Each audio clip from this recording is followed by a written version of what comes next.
Hurricane forecasting has come a long way in recent years, and we really saw that this year with Hurricane Irma. This is from the National Hurricane Center back on September 5th, early in the morning, showing one of these forecast tracks just reaching into around the Keys. And then after that, this is where the anxiety started for folks in our area, because it looks like from that it would head into the Gulf of Mexico. But at the same time, this is the models we were looking at. 5 days out, something happens. It makes a big right-hand turn and heads up through the Florida Peninsula. And pretty much all the models were saying that. So we had a lot of confidence in that, and the Hurricane Center did too. By that evening, here comes the forecast path now showing that turn heading into the Florida Peninsula. Why were we so confident about that?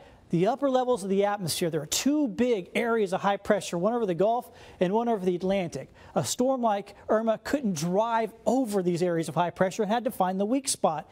And that weak spot happened to be over the state of Florida. The only real question was exactly where over Florida the storm would go. And here's what it looks like by the next day from the Hurricane Center. The center part of their path here along the East Coast.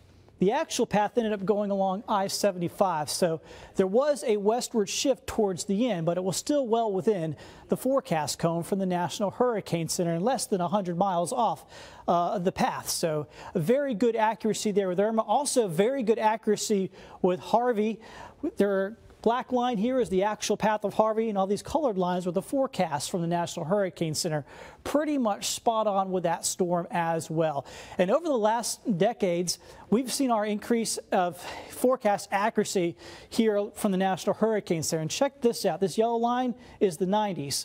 At 3 days. It was higher forecast error for 3 days than it now is at 5 days here currently, and that number is going to go down even more after the success of the 2017 forecasting of the hurricane season. Here's a couple reasons why. First off, this is the satellite, the brand new one, the GO 16. It's like going from color from black and white.